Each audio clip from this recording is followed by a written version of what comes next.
Assalamualaikum warahmatullahi wabarakatuh. Masih bersama Warung Samarinda. Oke pemirsa, kali ini kita menemukan kulkas yang kompresornya macet lagi. Nanti mau kita bongkar karena ini tadi sudah kita berusaha untuk saya nyalakan, ternyata tetap tidak bisa. Dan ini yang kita tangani hari ini yaitu kulkas merek SAP. Dan keluhannya kompresornya macet, nanti mau kita bawa pulang. Tadi sudah izin sama pemiliknya, mau saya bawa pulang, mau kita belah di rumah. Oke, langsung kita cabut saja, bawa pulang. Oke pemirsa, jadi kali ini saya akan membongkar kompresor lagi. Jadi kompresornya tadi macet di tempat ya. Jadi di tempat tadi sudah kita cek, kita ukur pin PTC-nya. Ampernya itu 4 ampere. Biasanya kalau kita menemukan ampernya tinggi itu biasanya cuma macet ya, yang sering saya temukan seperti itu. Kalau ampernya tinggi biasanya macet. Biasanya kalau dia itu putus atau kebakar, itu kadang ampernya itu menunjukkan ampernya rendah ya. Biasanya itu menunjukkan 0,1. Kalau ini tadi 0,4. 4 ya. 4, kalau 4, itu biasanya yang sering saya temukan macet. Biasanya kompresornya bisa kita selamatkan ya. Nanti coba kita bongkar apakah bisa kita selamatkan atau tidak. Tapi buat pemirsa semuanya, sebelum tekan tombol subscribe-nya, like, comment, share. Jadi share di teman-teman Anda atau si sosmed Anda supaya video ini tersebar kemana-mana seperti itu, supaya teman kita juga tahu apa yang kalian tahu. Oke, langsung kita tes dulu sebelum kita bongkar. Mau kita ukur dulu bagian PTC-nya. Tadi kita coba memang benar-benar tidak menyala ya. Nah, nanti coba kita cek ya, kita nyalakan lagi seperti apa sebelum kita bongkar. Nanti setelah kita bongkar apa kerusakannya, seperti itu ya. Dan berapa ampere sebelum kita bongkar. Tadi saya mau cek di tempatnya itu karena bisa juga karena posisi atau karena keadaan ya. Jadi kita bawa pulang saja, kita cek di rumah supaya buat pemirsa semuanya lebih jelas dan videonya lebih detail supaya mudah dipahami oleh para penonton semuanya. Oke, yang kita siapkan pertama apometer. Sekarang mau kita tunjukkan seperti apa sebelum kita. Jadi apabila kita menangani kompresor yang tidak hidup ya, yang pertama kita cek yaitu PTC overload, kita ukur. Misalnya PTC overload kita ukur bagus. Yang kedua kita ukur pin ya, pin sama bodi. Misalnya kita ukur pin sama bodi aman.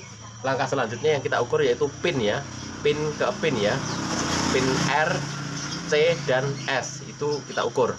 Misalnya itu terukur bagus, langkah selanjutnya kita coba cek berapa ampere, kita cocokkan ke listrik langsung, jeglek atau tidak listriknya, seperti itu ya.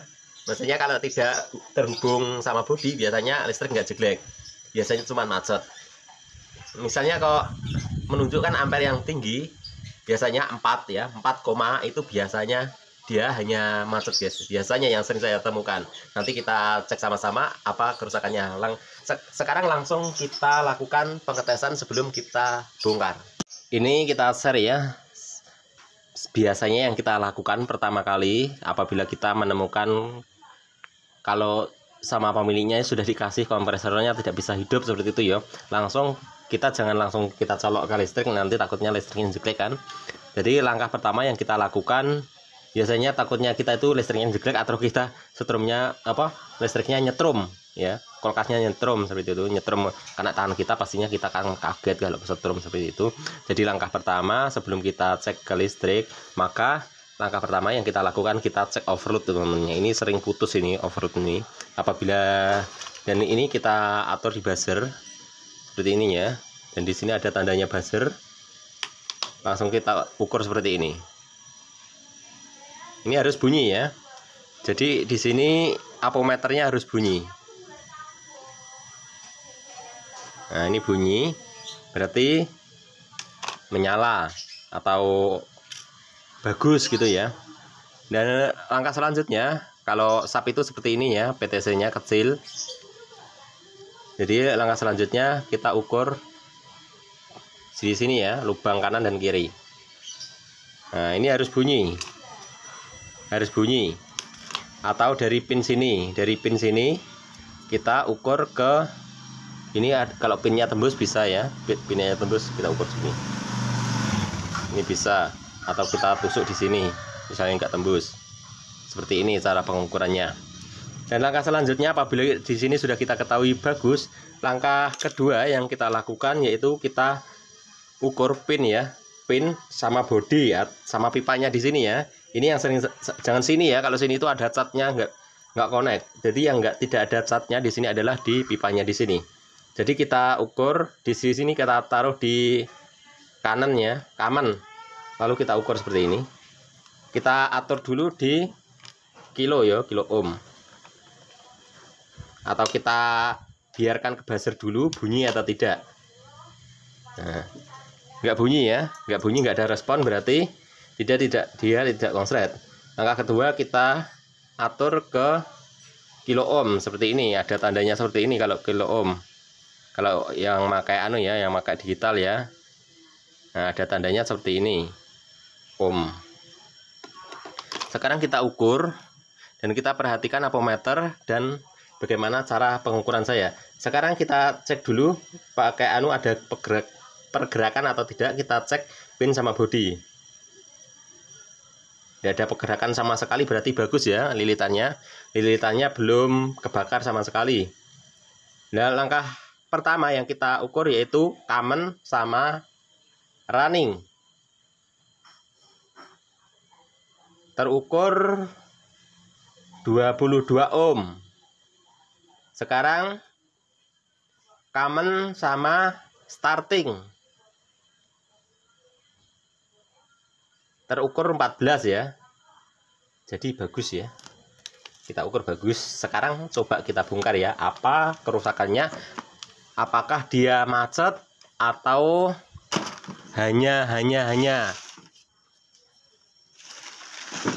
macet atau kebakar seperti itu ya. Hanya macet atau kebakar. Oh ya, sekarang untuk selanjutnya ini ya, setelah kita ukur-ukur ya, apabila semuanya kita ukur aman, yang ketiga yang kita lakukan yaitu kita hubungkan ke listrik menggunakan kabel yang lain ya. Menggunakan kabel yang lain itu maksudnya kabel di bawah, bukan kabel bawaan kulkas. Jadi kita membawa kabel sendiri dari rumah. Seperti ini, kita membawa kabel sendiri dari rumah, kita langsungkan, kita hubungkan ke PTC overload tanpa menggunakan jalur dari kulkas. Siapa tahu yang konslet itu hanya dari kulkasnya yang bermasalah seperti itu ya. Kalau kita sudah membawa kabel yang lain seperti ini, tentunya kita yakin langsung terhubung ke kompresor, bukan melewati jalur modul atau jalur timer dan lain sebagainya, termostat. Jadi langsung seperti ini, dan kita ketahui ampernya ada berapa ampere sebelum kita bongkar ya. Seperti ini, kita setel ke ampere, kita setting ampere di sini ya, 40/400.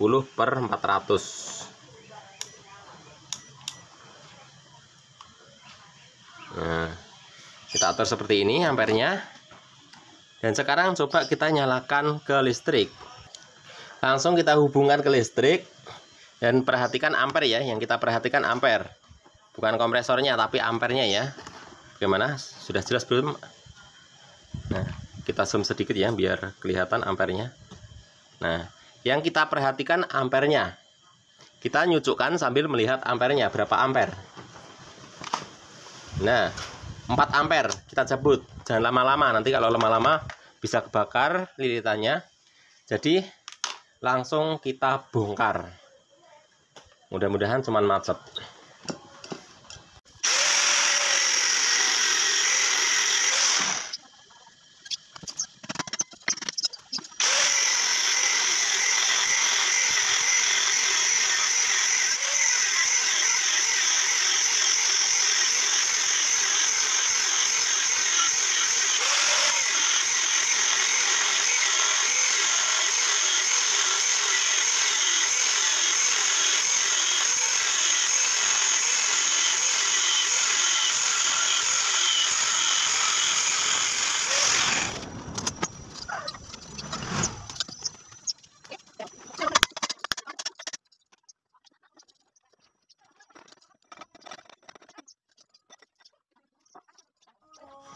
Sudah selesai kita bongkar, sekarang kita perhatikan lilitannya ya.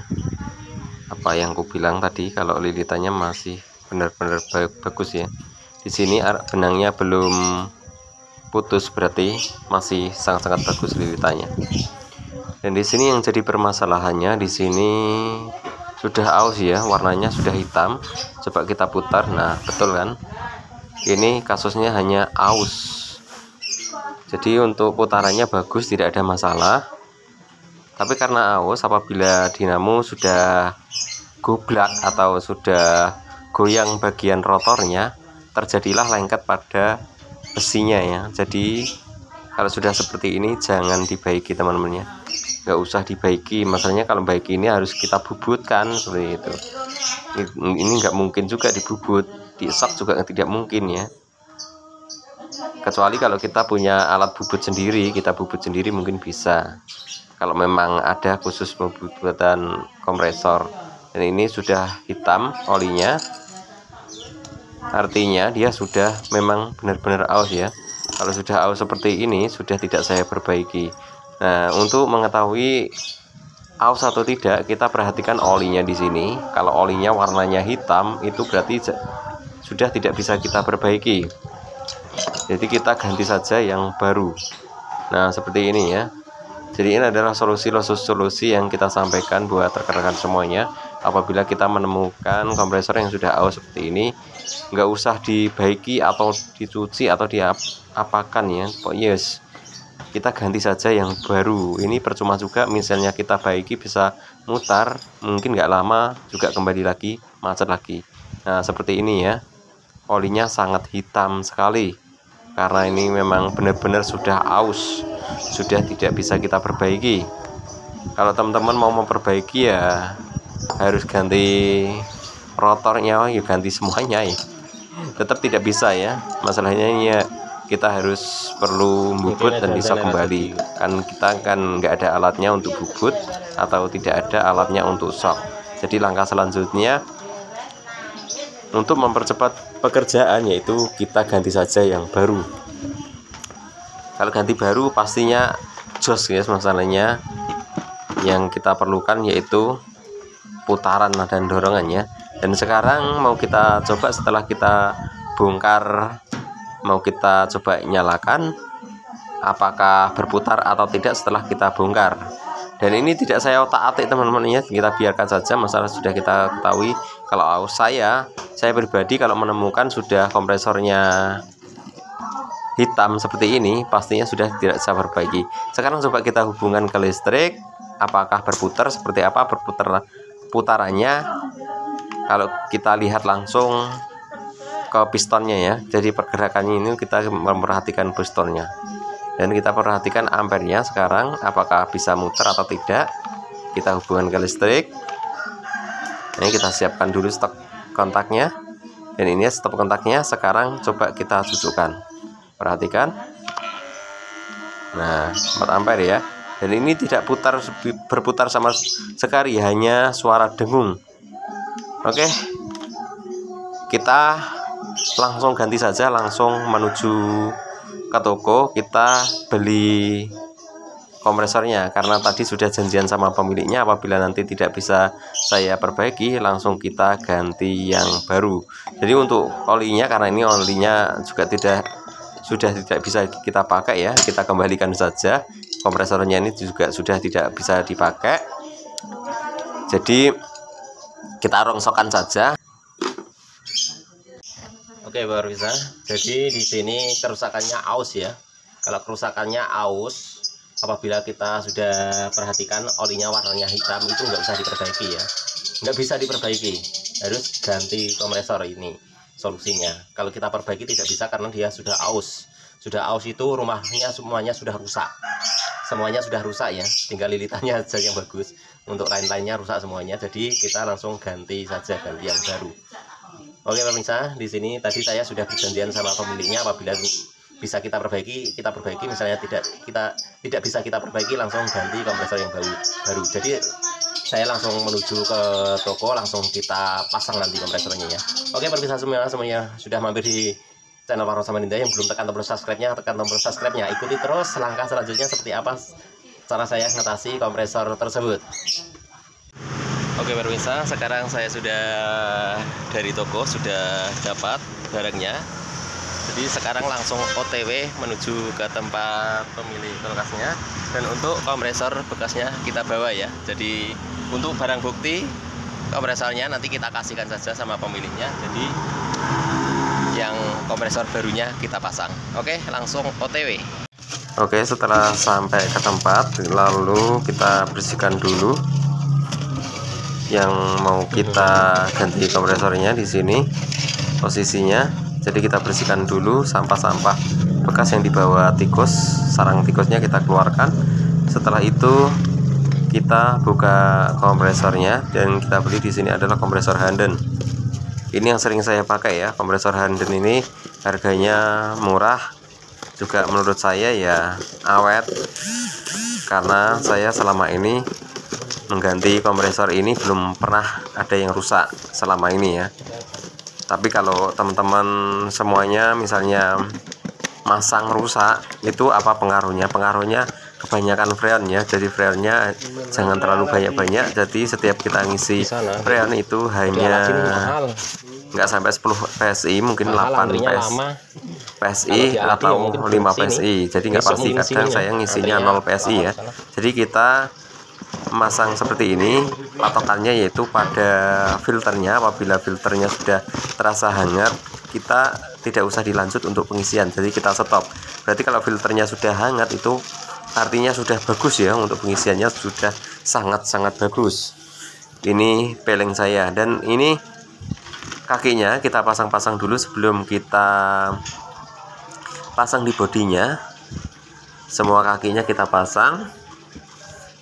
Setelah kita pasang kakinya, lalu kita pasang besinya. Besinya kita pasang.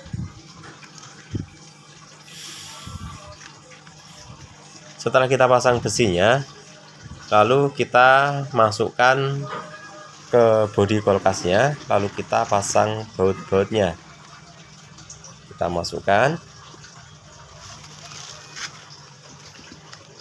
Seperti ini cara masukkannya. Lalu kita taruh. Lubangnya kita paskan, lalu kita masukkan baut.